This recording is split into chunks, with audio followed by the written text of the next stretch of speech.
பிரியமானவர்களே, ஆண்டவராக இயேசு கிறிஸ்துவின் நாமத்தினாலே உங்கள் யாவரையும் நான் அன்போடு கூட வாழ்த்துகிறேன். எல்லாரும் சந்தோஷமா இருக்கிறீங்களா? இந்த நாளிலும் தேவனாகிய கர்த்தர் நம்மோடு கூட பேசுகிற ஒரு வார்த்தை என்னவென்றால், எரேமியா தீர்க்கதரிசியின் புஸ்தகம் 32ஆம் அதிகாரத்தினுடைய 19ஆம் வசனம். யோசனையிலே பெரியவரும் செயலிலே வல்லவருமாயிருக்கிறீர். எனக்கன்பான கர்த்தருடைய பிள்ளைகளை, நாம் ஆராதிக்கிற தேவனுக்கு எத்தனையோ நாமங்கள் உண்டு. அந்த நாமத்தில் ஒன்று என்ன அப்படின்னா, யோசனையில் பெரியவர். இன்னைக்கு நமக்கு எல்லாருமே ஒரு யோசனை இருக்கும். ஒவ்வொருத்தருக்கும் ஒவ்வொரு விதமான யோசனைகள் வரும். அப்ப இந்த யோசனைகளை காட்டிலும் பெரியவர் யாரு அப்படின்னா, யோசனையிலே பெரியவர் அப்படின்னா நம்ம ஆண்டவராக இயேசு கிறிஸ்து மட்டும்தான். இன்றைக்கு அதை நாம் புரிந்து கொள்ள வேண்டியது அவசியம். அதாவது ஒரு மனுஷன் ஒரு காரியத்தை யோசிச்சு ஒரு காரியத்தை பண்றான் அப்படின்னா, ஆண்டவர் யோசனை ரொம்ப பயங்கரமாக இருக்கும். இப்போ நம்மளே இருக்கிறோம் அப்படின்னா, ஒரு காரியத்தை பிளான் பண்ணுறோம் அப்படின்னா, எவ்வளோ தூரத்துக்கு இதை யோசித்து உட்காந்து இதை இப்படி பண்ணலாமா அப்படி பண்ணலாமா என்னங்கிறத நம்ம எவ்வளோ யோசித்து பண்ணுறோம். அதே மாதிரி தான் ஆண்டவர் ஒரு காரியத்தை யோசித்து செய்வாரானால் எப்படி இருக்கும்? கொஞ்சம் யோசிச்சு பாருங்கள் பார்ப்போம். மனுஷங்களாகிய நம்மளே இதில் இப்படி இருக்குமா அப்படி இருக்குமா இது அது இதுன்னு சொல்லி நம்ம எவ்வளோ காரியங்களை யோசிக்கிறப்போ, ஒரு காரியத்தை பண்ண போகிறோம் அப்படின்னா, ஒரு மீட்டிங் நடத்த போகிறோம் அப்படின்னா எவ்வளோ காரியங்களை யோசித்து அது எப்படி எப்படியெல்லாம் பிளான் பண்ணி நம்ம பண்ணுறோம்.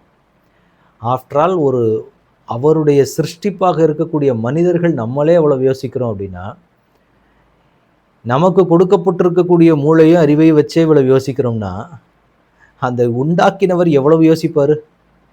இன்னைக்கு தேவ பிள்ளைகள் புரிந்து கொள்ள வேண்டிய காரியம், சில மனிதர்கள் நம்ம செய்கிற காரியங்களுக்கு விரோதமாக நிறைய விஷயங்கள் பண்ணணும் அப்படின்னு சொல்லி நிறைய பிளான் எல்லாம் பண்ணுவாங்க.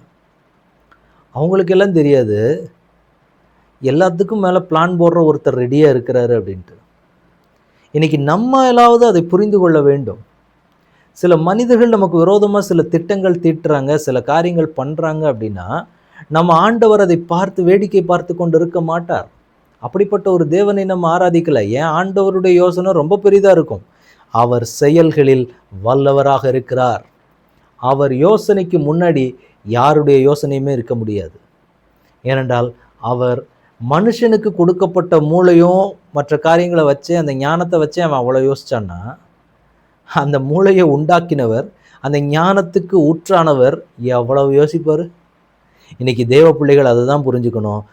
உங்களுக்கு விரோதமாக யாராவது எழும்புறாங்களா, ஏதாவது பண்ணுறதுக்கு, உங்கள் வேலையை விட்டு உங்களை தூக்குறதுக்கோ, இல்லை நீங்கள் பண்ணுற இடங்களில் நீங்கள் எங்கே போய் இருக்கிறீங்களோ அங்கே உங்களை இருக்க விடாதபடிக்கு என்னென்னலாம் பிளான் பண்ணுறாங்களோ, நீங்கள் புரிஞ்சுக்கணும், யோசனையில் பெரிய தேவனை நான் ஆராதிக்கிறேன். எனவே நீ என்ன வேணாலும் யோசிச்சுக்க, என் ஆண்டவருடைய ஒரு யோசனை உன்னுடைய யோசனைகளை கவிழ்த்து போடும். இன்னைக்கு நம்ம அதை தான் அறிக்கையிட வேண்டும். அதை தான் நாம் புரிஞ்சுக்கணும். என்ன அப்படின்னா, என் தேவன் யோசனையில் பெரியவர், செயல்களில் வல்லவர். மனுஷன் நீயே இவ்வளவு யோசிச்சன்னா, உன்னை உண்டாக்கினவர் எவ்வளவு யோசிப்பார்? இத்தனோண்டு மூளையை வச்சுக்கிட்டே நம்ம இவ்வளவு யோசிக்கிறோம். இதை அப்படி பண்ணிடலாமா, இப்படி பண்ணிடலாமா, அதை செஞ்சிடலாமா, இதை செஞ்சிடலாமான்னு இவ்வளவே யோசிச்சா, இந்த மூளையை உண்டாக்குனவர் எவ்வளவு யோசிப்பார்? இதை மேனுஃபேக்சர் பண்ணவர் எவ்வளவு யோசிப்பாருன்னு நம்ம யோசிக்க வேண்டும். இன்னைக்கு நம்ம புரிந்து கொள்ள வேண்டிய காரியம்.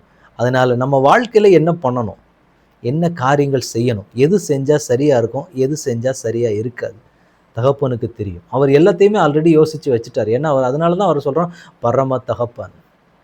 அதனால் அவருக்கு தெரியும் நமக்கு என்ன பண்ணணும், என்ன காரியங்களை செய்யணும்னு. அதனால் அவருடைய யோசனைக்கு முன்னாடி எந்த அக்கித்தோப்பேல்களினுடைய ஆலோசனைகளும் நிற்க முடியாது.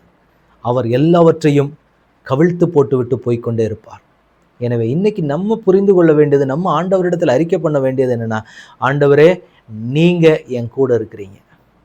என் எதிராளிகளினுடைய யோசனைகளுக்கும் மேற்பட்ட தேவனை தான் நான் இன்றைக்கு ஆராதித்து கொண்டிருக்கிறேன். எனவே நீங்கள் யோசனையில் பெரியவர், செயல்களிலே வல்லவர்.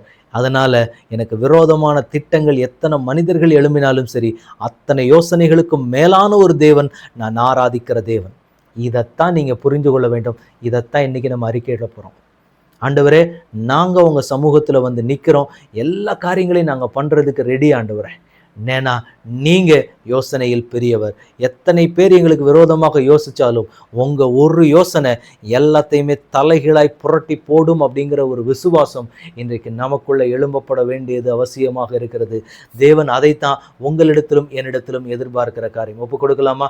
தகப்பனே, உடைய கரங்களை ஒப்புக் கொடுக்கிறோம். தேவனாகிய கர்த்தர் இம்மட்டுமாய் நீர் எங்களின் வழிநடத்தி வந்த பாதைகளுக்காக உமக்கு ஸ்தோத்திரம். இந்த நாளிலே கர்த்தர் எங்களோட பேசி இருக்கிறீங்க. நீர் யோசனையில் பெரியவர், செயல்களிலே வல்லவர் என்று சொல்லி இதை நாங்கள் விசுவாசிக்க எங்களுடைய எதிரிகளினுடைய திட்டங்களை தோற்கடிக்கிறபடி நீர் யோசிக்கிற ஒரு அழகான ஒரு தேவனை, ஒரு ஞானமுள்ள ஒரு தேவனை தான் நாங்கள் விசுவாசித்து கொண்டிருக்கிறோம். அவரை தான் நாங்கள் ஆராதித்து கொண்டிருக்கிறோம் என்ற ஒரு பலனை இந்த நாளிலே கர்த்தர் எங்களுக்கு கொடுக்கிறதற்காக ஸ்தோத்திரம். உங்கள் கையில் எங்களை ஒப்பு கொடுக்கிறோம். கர்த்தர் எங்களை பார்த்து கொள்வீராக. இயேசு கிறிஸ்துவின் நாமத்தில் ஜெபம் கேளும் எங்கள் நல்ல பிதாவே. ஆமேன், ஆமேன், ஆமேன். God bless you.